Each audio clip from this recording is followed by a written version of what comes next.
Hello pharma student, कैसे हैं आप सब? बढ़िया, मजे में। जैसे आप लोग को पता है, हम लोग पढ़े हैं फार्मास्यूटिक्स और pharmaceutics D pharma first year का सब्जेक्ट है। और इस पार्ट में हम पढ़ेंगे चैप्टर नंबर 7 का सेकंड पार्ट। फर्स्ट पार्ट हमने पढ़ लिया था, क्या क्या पढ़े थे उसके बारे में हम बात कर लेंगे। नोबल ड्रग डिलीवरी सिस्टम में हमने इंट्रोडक्शन देखा था, क्लासिफिकेशन था, विथ एग्जाम्पल देखा था। एडवांटेज हमने देखे थे क्लासिफिकेशन के साथ। ठीक, तो जो बचा हुआ अपना क्लासिफिकेशन है उसको आज हम कवर करेंगे और देखेंगे चैलेंजेस के बारे में, क्या क्या चुनौतियां थी ड्रग डिलीवरी सिस्टम के टाइम। तो हम देखेंगे जो बचा हुआ अपना क्लासिफिकेशन उसको। कौन कौन सा क्लासिफिकेशन बचा था यहाँ से देखिए, हम देखेंगे आज सस्टेन रिलीज से, साइट्स देखेंगे, वेसिकुलर, नैनो पार्टिकल, ट्रांसडर्मल और मिको एडेसिव। ये सब ऑलरेडी आप ऊपर भी देख चुके हैं टारगेट ड्रग डिलीवरी सिस्टम के अंतर्गत। फिर भी हम यहाँ से फिर एक अलग बार दोबारा फिर से देखेंगे, ये आपके लिए इंपॉर्टेंट होने वाला है। जो आप ऊपर देखे तो उसको आप भूल जाइए, ठीक। अगर आप उसको भूल भी गए होंगे फिर भी आप यहाँ से आप फिर रिविजन हो जाएगा। चलिए हम पढ़ते हैं अपने लेक्चर की तरफ।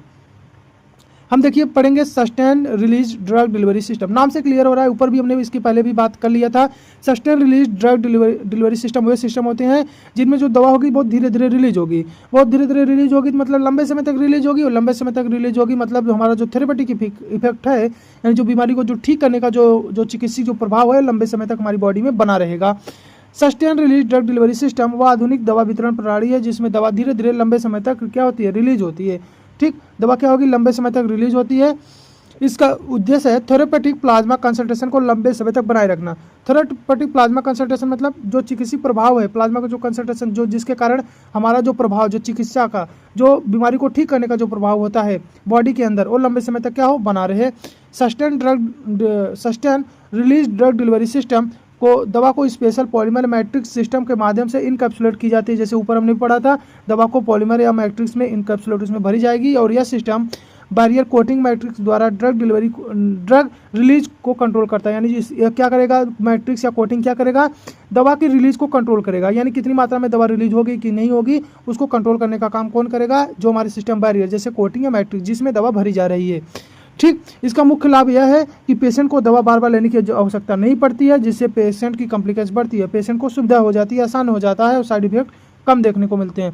सरल शब्दों में ऐसे बोले हैं कि ऐसे प्रणाली जहां दवा धीरे धीरे रिलीज होती है ताकि थेरेपेटिक इफेक्ट लंबे समय तक बना रहे और डोजिंग की फ्रीक्वेंसी कम हो, यानी बार बार दवा लेने की जरूरत ना हो, उसे हम sustain release drug delivery system कहते हैं। ठीक, आगे बात करेंगे इसके एडवांटेज की। तो सस्टेन थेरेपेटिक इफेक्ट देगा, यानी सस्टेन धीरे धीरे क्या होगा, थेरेपेटिक इफेक्ट देगा, यानी दवा जो होगी प्लाज्मा में लंबे समय तक बनी रहेगी, तो लंबे समय तक आपका जो चिकित्सक प्रभाव है वो देखने को मिलेगा। रिड्यूस डोजिंग फ्रीक्वेंसी, बार बार दवा लेने की जरूरत नहीं पड़ेगी। इंप्रूव्ड पेशेंट कॉम्प्लिकेशन, पेशेंट को दवा लेने में आसानी होगी, सुविधाजनक होगी, वो बढ़ जाएगा। साथ में रिड्यूस साइड इफेक्ट, जो भी साइड इफेक्ट होने वाले हैं, एडवर्स इफेक्ट होने जो दुष्प्रभाव होने वाले हैं वो कम हो जाएंगे। बेटर बायोअवेलेबिलिटी मतलब दवा अधिक मात्रा में बॉडी में एब्जॉर्ब होगा तो अधिक मात्रा में वो क्या करेगी, हमारी बॉडी में इफेक्ट शो करेगी। प्रोटेक्शन ऑफ दवा को प्रोटेक्ट करेगी, कोई एंजाइम या एसिडिक एनवायरनमेंट के कारण दवा हमारी बॉडी के अंदर खराब ना हो जाए। एग्जांपल की बात करेंगे, थियोफालिन एसआर टैबलेट अस्थमा थेरेपी में, वरापेमिल टैबलेट हाइपरटेंशन में दिया जाता है, प्रोपेनोरॉल एसआर टैबलेट कार्डियक थेरेपी में दिया जाता है, diclofenac SR tablet chronic pain यानी अधिक दर्द में दिया जाता है, निफेडिबिन एसआर टैबलेट हाइपरटेंशन यानी हाई बीपी में या एंजाइना पेक्टोरिस में दिया जाता है। एसआर का मतलब होता है सस्टेन रिलीज। क्लियर, जैसे देखिए डाइक्लोफेनाक सोडियम का देखिए एसआर टैबलेट आ रहा है आपके सामने, जो किस में दिया जाएगा कमेंट करके बताइए, अभी हमने ऊपर आपको बताया है। आगे बात करेंगे site specific drug delivery system. ये नाम से क्लियर हो रहा है कि साइट स्पेसिफिक मतलब किसी पर्टिकुलर साइट पे जाके काम करेगी दवा। Site specific drug delivery system ऐसी प्रणाली है जिसमें सिर्फ दवा डिजीज साइट पे या टारगेट ऑर्गन तक पहुंचती है, यानी जिस साइट पे चाहते हो उस साइट पे दवा जाएगी और काम करेगी, न कि पूरी बॉडी में फैलती। इसमें दवा पूरी बॉडी में नहीं फैलेगी, ब्लड के माध्यम से पूरी बॉडी में सर्कुलेट नहीं होगी, जिस साइट पे जरूरत होगी उसी साइट पे जाके दवा हमारी काम करने वाली है। इसका उद्देश्य है कि साइड इफेक्ट कम से कम करना, जिससे क्या हो, साइड इफेक्ट कम हो, क्योंकि दवा पूरी बॉडी में नहीं फैल रही है तो साइड इफेक्ट भी कम होगा और थेरेपेटिक एफिकेसी बढ़ जाएगी, जो थेरेपेटिक चिकित्सीय जो प्रभाव है वो बढ़ जाएगी। यह सिस्टम ड्रग को ligand, antibody and vesicle polymers के माध्यम से टारगेट साइट तक पहुंचाता है। सिंपल शब्दों में कहें तो ऐसी डिलीवरी सिस्टम जहाँ दवा सिर्फ उसी जगह पहुँचती है जहाँ उसका काम हो। सही बात है, दवा वहीं पहुँचे जहाँ दवा का काम है, फालतू का दवा पूरी बॉडी में ना फैले, जहाँ पर ज़रूरत है वहीं पे दवा पहुँच जाए। जैसे कैंसर टिश्यू या लीवर में, अगर कैंसर टिश्यू के लिए काम है तो कैंसर टिश्यू के पास पहुँच जाए, और लीवर में ज़रूरत है तो लीवर के पास पहुँच जाए। एडवांटेज की बात करें तो हाई स्पेसिफिसिटी होती है, मतलब सिर्फ टारगेट टिश्यू पर ही काम करेगा, सभी बॉडी पे काम नहीं करेगा। रिड्यूस सिस्टमेटिक टॉक्सिसिटी, मतलब जो इसकी सिस्टमेटिक जो हमारी ब्लड के थ्रू जो एडवर्स इफेक्ट देखने को मिलता था अब वो नहीं देखने को मिलेगा, कम हो जाएगा। क्यों? क्योंकि ब्लड जो दवा होगी हमारे ब्लड में पूरी एब्जॉर्ब नहीं हो रही है, स्पेसिफिक साइट पे जाके काम कर रही है। क्लियर? जो ब्लड में एब्जॉर्ब नहीं हो रही तो ब्लड के थ्रू जो सिस्टमेटिक जो टॉक्सिसिटी होगी, जो एडवर्स इफेक्ट होंगे, साइड इफेक्ट होंगे, और देखने को नहीं मिलेंगे। आगे बात करेंगे इनहैंस थेरेपेटिक इफेक्ट, जो हमारी थेरेपेटिक वैल्यू है, जो हमारी चिकित्सक प्रभाव है वो बढ़ जाएगी। क्यों? क्योंकि जिस साइड पे हमको जरूरत थी उसी साइड पे हम दवा पहुंचा दे रहे हैं तो उसकी वैल्यू बढ़ गई। लोअर डोजिंग फ्रीक्वेंसी, बार बार दवा लेने की जरूरत नहीं पड़ेगी। बेटर पेशेंट कॉम्प्लिकेंस, और पेशेंट को लेने में सुविधाजनक होगा। क्यों? क्योंकि साइड इफेक्ट भी कम देखने को मिलेगा। एग्जाम्पल की बात करेंगे तो लिपोसोमल, हमने इसके ऊपर भी हम देखो लिपोसोम पढ़े थे तो लिपोसोमल आ गया। लिपोसोमल में बात की है। मोनोक्लोनल एंटीबायोटिक पढ़े थे, आ गया मोनोक्लोनल एंटीबायोटिक होता है। नियोसोमल ऊपर पढ़े थे, नियोसोमल आ गया। एम्फोटेरिसिन भी। आरबीसी कैरियर ऊपर हमने पढ़े थे, आ गया RBC carrier anti cancer drug के लिए। देखिए जो जो हमने ऊपर पढ़ा था सब आ गया, तो इसीलिए अब हमने बोला था कि जो हम अभी पढ़ा रहे हैं आगे चल के सब मिलने वाला है। ठीक, तो अगर आपको यही नहीं पता है कि सर बताइए, अभी इसमें आ गया लिपोसोमल, आपको बोलेंगे सर लिपोसोमल क्या होता है, हमको पता नहीं है। मोनोक्लोनल एंटीबायोटिक क्या होता है, नियोसोमल क्या होता है, इसीलिए हमने उस ऊपर आपको बता दिया था। वो सब इंपॉर्टेंट नहीं है, लेकिन हमने इसलिए बता दिया था जिससे आगे वाले एग्जाम्पल में जैसे जो काम दे, इसीलिए हमने वहीं पर आपको उसको समझा दिया। ठीक, जिससे नॉर्मल ब्लड होता है, ल्यूकेमिया का होता है, टाइप्स ऑफ ब्लड कैंसर दिए, ट्रीटमेंट ऑपरेशन, इनको यानी क्या करता है, इसको ट्रीटमेंट करने के आरबीसी कैरियर का उपयोग किया जाता है। ठीक, अगला है vesicular drug delivery system. Vesicular नाम से क्लियर हो रहा है, वेसिकल्स मतलब क्या होंगे, अभी उसके ऊपर भी हमने बात किए थे। वेसिकल्स में टारगेट ड्रग डिलीवरी सिस्टम में हमने बात किया था वेसिकल्स के बारे में। ठीक, तो वेसिकल्स क्या होंगे, देखिए ड्रग डिलीवरी सिस्टम में दवा को वेसिकल्स यानी स्मॉल स्फेरिकल कैरियर्स थे जिसमें इनकैप्सुलेट किया जाता है दवा को। वेसिकल जो होंगे शरीर में ड्रग को प्रोटेक्ट और कंट्रोल रिलीज करेंगे, यानी थोड़ा थोड़ा करके रिलीज करेंगे, लाइक लिपोसोम, नियोसोम, माइक्रोस्फीयर, डेंड्रीमियर्स कैटेगरी में आते हैं। इसके बारे में हमने ऑलरेडी बात कर लिया है, जिसको नहीं है तो वो जाके फर्स्ट पार्ट देखे और उसको कंफर्म कर ले। क्लियर? दवा को स्मॉल स्फेरिकल कैरियर्स के में बंद करके टारगेट साइट तक पहुंचाया जाता है। एडवांटेज की बात करें तो दवा को प्रोटेक्ट करेगा, एंजाइम से, एसिडिक एनवायरनमेंट से बचाएगा, टारगेट डिलीवरी करेगा, जिस साइड पे चाहिए दवा का इफेक्ट उसी साइड पे पहुंचा देगा, कंट्रोल धीरे धीरे दवा को रिलीज करेगा, लंबे समय तक दवा का इफेक्ट देखने को मिलेगा। Can carry both hydrophilic and hydrophobic drug, यानी दोनों दवा को कैरी कर सकता है, या हाइड्रोफिलिक हो या हाइड्रोफोबिक हो। रिड्यूस टॉक्सिसिटी, जो टॉक्सिसिटी हो कम देखने को मिलेगी, यानी जो उस पर हमारी हेल्थ जो टिश्यू है वो सुरक्षित रहेंगे, यानी वो नुकसान डैमेज नहीं होंगे। एग्जाम्पल की बात करें लिपोसोम, नियोसोम, इसमें देखो एम्फोटेरिसिन भी था, इंसुलिन है, वैक्सीन है, थियोफाइलिन है, सार्ट है, और एंटी कैंसर थेरेपी के डेंड्रीमियर्स हैं। ऑलरेडी सब हमने बात कर लिया है, फिर भी आप यहाँ पे देखिए एम्फोटेरिसिन बी, देखो लिपोसोम इंजेक्शन आता है।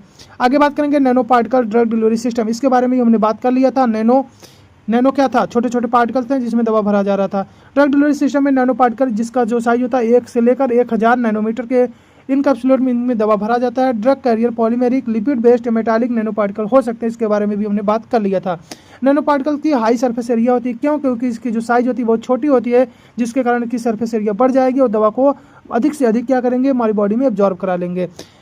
सिंपल शब्दों में क्या कहें तो बहुत छोटे पार्टिकल जो दवा को कैरी करते हैं, ड्रग को कैरी करते हैं और टारगेट साइट तक पहुंचाते हैं, उन्हें हम nano particles drug delivery system कहते हैं। एडवांटेज की बात करेंगे तो टारगेट डिलीवरी करेंगे, यानी जिस भी साइड पे चाहिए उस साइड पे पहुंचा देंगे, दवा को प्रोटेक्ट रखेंगे, एंजाइम और पीएच, एसिडिक एनवायरनमेंट खराब ना कर पाए। कंट्रोल रिलीज मतलब तो धीरे धीरे दवा को रिलीज करेंगे, जिससे दवा का थेरेपेटिक इफेक्ट जो हो और लंबे समय तक बने रहे। कैन क्रॉस बायोलॉजिकल बैरियर्स, यानी blood brain barrier, BB triple B जिसको बोलते हैं क्रॉस, उसको ये पॉसिबल यानी उसको क्रॉस कर सकते हैं। हाई ड्रग लोडिंग कैपेसिटी है, इसमें अधिक मात्रा में ड्रग को लोड किया जा सकता है, इसके बारे में भी हमने बात कर लिया था। एग्जाम्पल की बात करेंगे तो पॉलीमेरिक नैनो पार्टिकल्स आते हैं। आप प्लेक्टीटेक्सल जिसमें कैंसर थेरेपी के लिए दिया जाता है, और उसके बाद फिर कुरकुमिन का आता है जिसमें एंटी इन्फ्लेमेटरी सूजन के लिए दिया जा रहा है, और उसके बाद गोल्ड नैनो पार्टिकल्स आते हैं जो कि थेरेपी इमेजिंग, जो एक्सरे में जो बनाते हैं, जो एक्सरे जो आता है इसके लिए भी इसका इस्तेमाल किया जाता है। Magnetic nano particles tumour cell के लिए इस्तेमाल किया जा रहा है। आगे बात करेंगे ट्रांसडर्मल ड्रग डिलीवरी सिस्टम, नाम से क्लियर हो रहा है ट्रांसडर्मल। यानी हमारी जो डर्मिस स्किन है, स्किन के नीचे दवा को रखा जा रहा है transdermal. Clear. Transdermal drug delivery system वो सिस्टम है जिसमें दवा स्किन के माध्यम से बॉडी में क्या हो रही है, एब्जॉर्ब हो रही है। स्किन के माध्यम से क्या हो रही है, दवा हमारी बॉडी में एब्जॉर्ब हो रही है। ड्रग क्या होंगे, जो दवा होंगे, ड्रग पैचेस होंगे, जेल्स होंगे, ऑइंटमेंट के रूप में स्किन पर लगाया जाता है और ड्रग स्लोली धीरे धीरे ब्लड स्ट्रीम में पेनिट्रेट करती है और धीरे धीरे हमारे ब्लड में पहुंच जा रही है। क्लियर। कहाँ से, स्किन के माध्यम से। सिंपल शब्दों में कहें कि स्किन के माध्यम से दवा बॉडी में जाना ताकि कंटिन्यूअस थेरेपी इफेक्ट मिले, इसी को हम बोलते हैं transdermal drug delivery system. Clear. Advantage की बात करें, नॉन इन्वेसिव, मतलब इसमें इंजेक्शन की जरूरत नहीं है, दवा को आप स्किन पे लगाएंगे तो इंजेक्शन की क्या जरूरत है। क्लियर। आगे बात करेंगे सस्टेन ड्रग रिलीज, या धीरे धीरे दवा को रिलीज करता है जिससे लंबे समय तक दवा का इफेक्ट देखने को मिलता है। इंप्रूव पेशेंट कॉम्प्लिकेंस, पेशेंट के लिए क्या सुविधाजनक हो जाता है, आसान हो जाता है जिससे पेशेंट आसानी से अप्लाई कर सके। अवॉइड फर्स्ट पास मेटाबॉलिज्म, ये मेटाबॉलिज्म को अवॉइड करते हैं, यानी दवा का मेटाबोलाइट नहीं होता है। क्यों, क्योंकि दवा हमारा जो है लीवर में नहीं जा रहा है, सीधा कहाँ, स्किन से एब्जॉर्ब होकर पेनिट्रेट होकर ब्लड में पहुंच जा रहा है, जिससे बायोअवेलेबिलिटी क्या हो जाती है, बढ़ जाती है। क्लियर। बायोअवेलेबिलिटी क्या होती है, हमने आप लोग बता दिया था। Maximum amount of the drug which is the reach out in the blood circulation is called bioavailability, यानी अधिक से अधिक मात्रा में दवा का पहुंच जाना किसके अंदर, ब्लड के अंदर, उसे बायोअवेलेबिलिटी कहते हैं। Can be removed in case of adverse effect, अगर कोई एडवर्स इफेक्ट दिख रहा है तो उस दवा को हम हटा भी सकते हैं क्योंकि हमारी स्किन पे बाहर ही है। एग्जाम्पल की बात करेंगे तो नाइट्रोग्लिसरीन पैचेज एंजाइना के लिए दिया जाता है, क्लोनिडीन पैचेज दिया जाता है, हाइपरटेंशन बीपी बढ़ जाए किसी का उसके लिए, फेंटाइल पैचेज क्रोनिक पेन अधिक दर्द में दिया जाता है, और स्कोपोलामाइन पैचेज मोशन सिकनेस में दिया जा रहा है। ये देखिए नाइट्रोग्लिसरीन कंट्रोल रिलीज टैबलेट होता है। आगे बात करेंगे muco adhesive drug delivery system. Muco का मतलब होता है म्यूकोसा, जो हमारी म्यूकस लेयर है। म्यूकस लेयर कहाँ मिलती है, हमारी बॉडी की कैविटी में। कैविटी क्या होते हैं, जैसे हमारे नाक होंगे, कान होंगे, रेक्टम होंगे, वजाइनल होंगे, ठीक, इसको बोलते हैं म्यूकस, जहाँ पे हमारी कैविटी है बॉडी के। एडेसिव का मतलब होता है चिपक जाना, यानी उस म्यूकस मेम्ब्रेन से जो भी दवा जाके क्या हो, चिपक जाए, और ड्रग डिलीवरी सिस्टम वो क्या हो, दवा को डिलीवर कर दे वहाँ पे। Muco adhesive drug delivery system में ड्रग कैरियर्स म्यूकोसल से सरफेस, जैसे ओरल, नेजल, वजाइनल, रेक्टल, इससे क्या हो, अडहेर, इससे चिपक जाते हैं और ड्रग स्लोली म्यूकल टिश्यू से एब्जॉर्ब होती है और दवा उस म्यूकस टिश्यू के माध्यम से बॉडी में एब्जॉर्ब हो जाएगी। पॉलीमेरिक फॉर्मुलेशन जैसे जेल पैचेस के रूप में उपलब्ध होते हैं। सिंपल शब्दों में कहें तो ड्रग को म्यूकोसल सरफेस से स्टिक चिपकाना, स्लो रिलीज करना और दवा को धीरे धीरे रिलीज करना, इसे ही बोलेंगे muco adhesive drug delivery system. Advantage की बात करेंगे, प्रोलॉन्ग्ड रेसिडेंट टाइम, लंबे समय तक क्या करेगा, अधिक समय तक दवा क्या होगी, एब्जॉर्ब होगी। क्यों, उसमें जाकर वहाँ पे चिपकी हुई है। टारगेट डिलीवरी, यानी जिस साइड पे चाहेंगे उस साइड पे हम उसका यूज कर सकेंगे। अवॉइड फर्स्ट पास मेटाबॉलिज्म, दवा वहाँ से म्यूकस से क्या हो जाएगी, ब्लड में पहुँच जाएगी, लीवर में नहीं जा रही है तो मेटाबॉलिज्म अवॉइड हो जाएगा। सस्टेन ड्रग रिलीज, और दवा होगी धीरे धीरे रिलीज होगी जिससे थेरेपेटिक इफेक्ट लंबी समय तक बनी रहे। इंप्रूव पेशेंट कॉम्प्लिकेशन, पेशेंट के लिए क्या होगा, ईजी होगा, आसानी से पेशेंट उसको यूज कर सकता है। एग्जाम्पल की बात करेंगे तो buccal patches of nitroglycerin heart disease में दिया जाता है। नेजल जेल्स आते हैं, माइग्रेन में दिया जाता है। वजाइनल जेल्स आते हैं जो लोकल इन्फेक्शन के ट्रीटमेंट के लिए दिए जाते हैं। ठीक, आगे बात करेंगे इम्प्लीमेंटेबल ड्रग डिलीवरी सिस्टम। इसमें देखिए इम्प्लीमेंट कर रहे हैं, यानी आप सर्जरी के माध्यम से दवा को आपको स्किन के नीचे इम्प्लीमेंट करेंगे, रख देंगे। इम्प्लीमेंटेड ड्रग डिलीवरी सिस्टम और सिस्टम जिसमें ड्रग को बॉडी में सर्जिकल इम्प्लीमेंट, यानी सर्जरी के माध्यम से दवा को रखा जाता है और दवा जो होगी स्लोली सराउंडिंग टिश्यू में रिलीज होगी, अपने जो उसके आसपास के जो टिश्यू हैं, ऊतक हैं, उनमें क्या होगी, दवा धीरे धीरे रिलीज होगी। और बायोडिग्रेडेबल नॉन बायोडिग्रेडेबल पॉलीमर से इम्प्लीमेंट होते हैं। ये हो सकता है बायोडिग्रेडेबल हो, यानी दवा रिलीज होते होते होते होते वो हमारी बॉडी में ही एब्जॉर्ब हो जाए, पूरी दवा खत्म हो जाए और जिसमें भरा था वो भी उसी में एब्जॉर्ब हो जाए। या हो सकता है नॉन बायोडिग्रेडेबल, हो सकता है वो बायोडिग्रेडेबल ना हो, जैसे हमारा क्या हो, जैसे आप देखेंगे जो आपको जो स्टिचिंग करने का जो आपका टाँका मारने का जो धागा आता है, दो होता है, एक बायोडिग्रेडेबल नॉन बायोडिग्रेडेबल। जो इंटरनल ऑर्गन के लिए मारा जाता है बायोडिग्रेडेबल, यानी दवा स्टिचिंग उसमें करते हैं तो उसमें दवा जो हमारे जो सेल्स होते हैं जिसको हम सिलते हैं, उस स्टिचिंग करने के बाद टाँका मारने के बाद उसी में क्या हो जाता है, एब्जॉर्ब हो जाता है। जो नॉन बायोडिग्रेडेबल होता है उसको देखो हमको काट कर निकालना पड़ता है, वो हमारे स्किन के बाहर सरफेस पे अक्सर नॉन बायोडिग्रेडेबल वाले होते हैं। क्लियर, तो ऐसे उसमें ऐसे दवा के लिए भी आता है जिसमें दवा ऐसे भरा जाता है जो उसमें पूरे एब्जॉर्ब होकर वो भी एब्जॉर्ब हो जाए, उसे बायोडिग्रेडेबल, और जो एब्जॉर्ब नहीं होता है उसे नॉन बायोडिग्रेडेबल कह रहे हैं। इम्प्लीमेंटेबल की बात करें, बॉडी में ड्रग कंटेनिंग डिवाइस इंप्लीमेंट करना जिससे ड्रग धीरे धीरे क्या होता है, रिलीज, यानी जो डिवाइस होता है इसी में दवा भरा होता है और यही धीरे धीरे दवा को रिलीज करता है। एडवांटेज की बात करें, लंबे समय तक थेरेपी लंबे समय तक चल सकता है। इंप्रूव कॉम्प्लिकेंस, लंबे समय और क्या हो, पेशेंट के लिए कॉम्प्लिकेंस है, यानी पेशेंट के लिए बार बार दवा लेने की जरूरत नहीं है। रिड्यूस सिस्टमेटिक टॉक्सिसिटी, और सिस्टमेटिक टॉक्सिसिटी भी कम देखने को मिलेगा क्योंकि हम टारगेट साइट पे इसको इंप्लीमेंट कर रहे हैं। Control and predictable drug release, और उसको कंट्रोल तरीके से दवा को रिलीज होता है और साथ में प्रिडिक्ट कर सकते हैं, अंदाज़ा लगा सकते हैं कि कितने टाइम में दवा हमारा रिलीज होगा। क्लियर।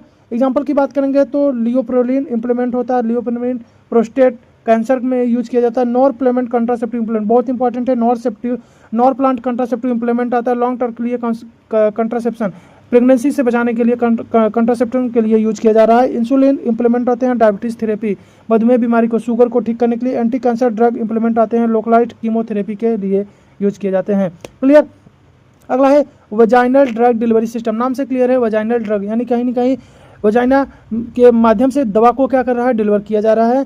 यानी ऐसे रूट में ड्रग एडमिनिस्ट्रेशन जिसमें दवा सीधे वजाइना के माध्यम से दिया जाता है। इस सिस्टम में मुख्य उद्देश्य लोकल इफेक्ट, जो लोकल इफेक्ट है जैसे वहाँ पे हो सकता है फंगल इन्फेक्शन हो, बैक्टीरियल इन्फेक्शन हो या कंट्रासेप्शन हो सकता है, प्रेगनेंसी से बचने के लिए उसका इस्तेमाल करना हो तो उसको प्राप्त किया जा सकता है। जबकि कुछ केस में सिस्टमेटिक इफेक्ट भी हो सकता है वहाँ से दवा क्या हो जाएगी, हमारी ब्लड में पहुँच जाएगी।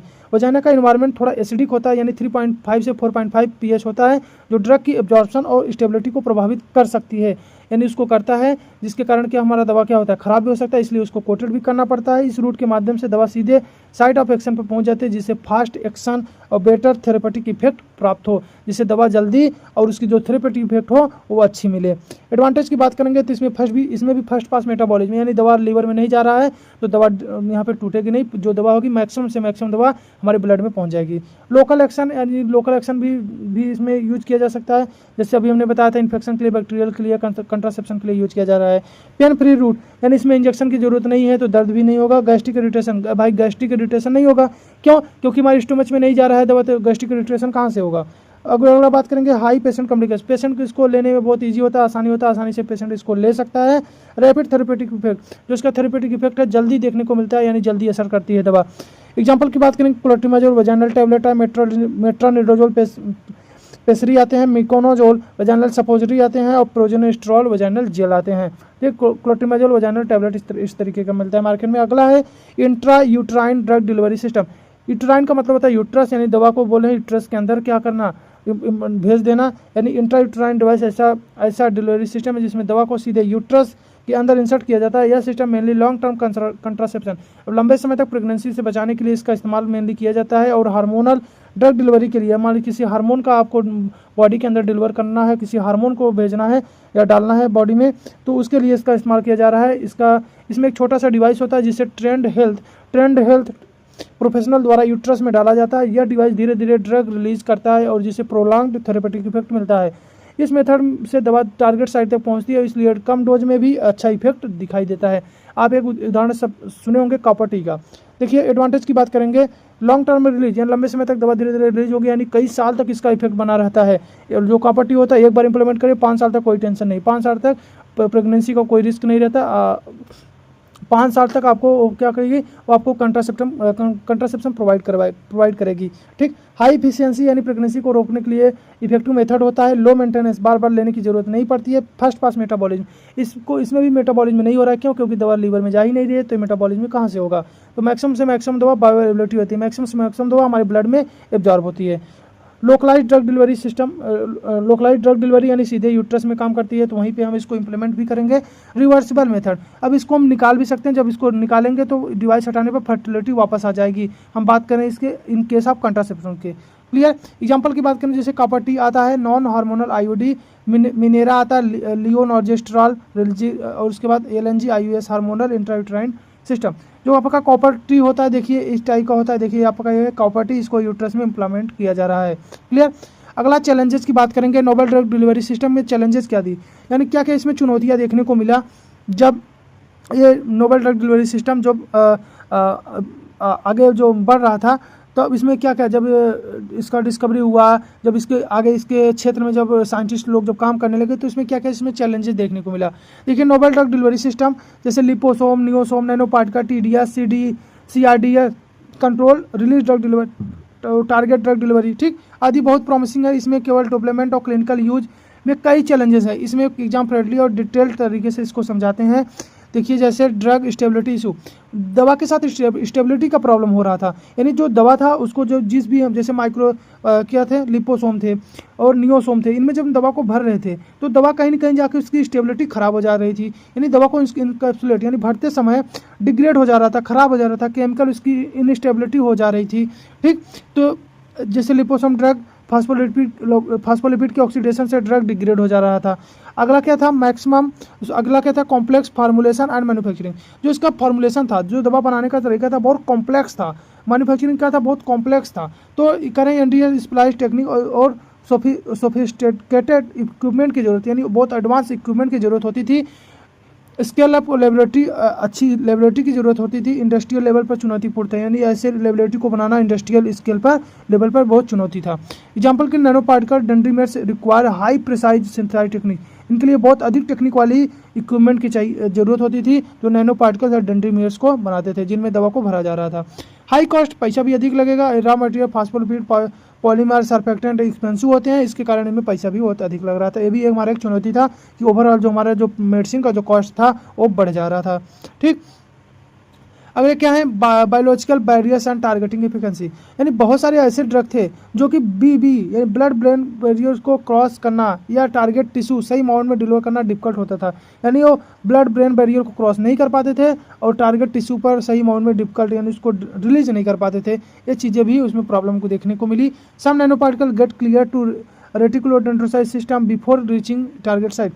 ठीक, कुछ नैनो पार्टिकल्स ऐसे थे जो कि बीबी की, हम जानते हैं नैनो पार्टिकल्स क्या हमें बीबी को ब्लड ब्रेन बैरियर को क्रॉस कर देते हैं, हमने पढ़ लिया इसके बारे में पता है, लेकिन कुछ ऐसे थे कि जो इसको नहीं कर पाते थे, तब हमने वहाँ पे नैनो पार्टिकल का इस्तेमाल किया इस ब्लड ब्रेन बैरियर को क्रॉस कराने के लिए। Clear.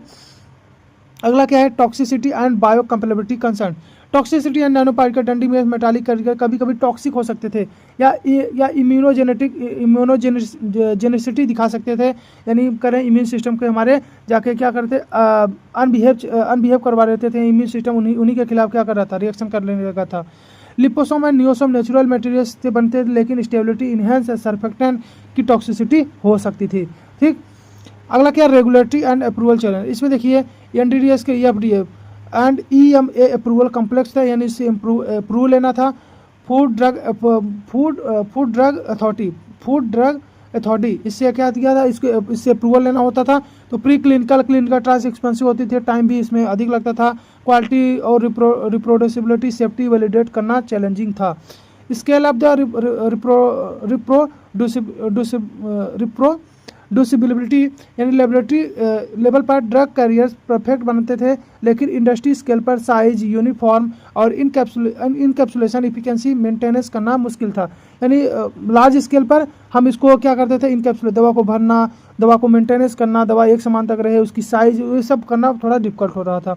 Storage and shelf life. Storage यानी many drugs required to control temperature, बहुत सारे ऐसे दवा थे जिनको कंट्रोल टेम्परेचर चाहिए था, ह्यूमिडिटी चाहिए था, लाइट प्रोटेक्टिव चाहिए था, जैसे लिपोसोम नैनो पार्टिकल्स को रेफ्रिजरेटर की जरूरत होती है।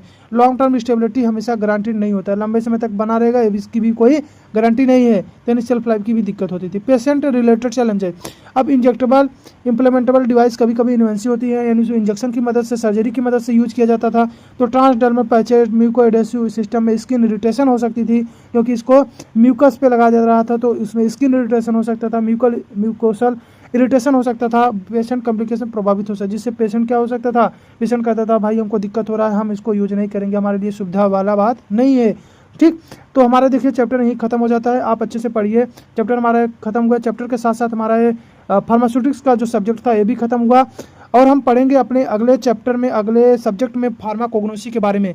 चैप्टर 1 से स्टार्ट हो चुका है, चैप्टर 1 ऑलरेडी वीडियो पढ़ा है, हम चैप्टर 2 से स्टार्ट करेंगे और चैप्टर 2 से पढ़ेंगे पूरी फार्माकोग्नोसी। ठीक, तो कोशिश करेंगे जल्द से जल्द आपका फार्माकोग्नोसी कंप्लीट करा के तब आपका फार्मास्यूटिकल केमिस्ट्री कंप्लीट कराएं। क्लियर, तब तक के लिए आप पढ़ते रहिए और चैनल को अगर अभी तक सब्सक्राइब नहीं किया, चैनल को सब्सक्राइब करके अपने दोस्तों के साथ जरूर शेयर करें। तब तक के लिए पढ़ो।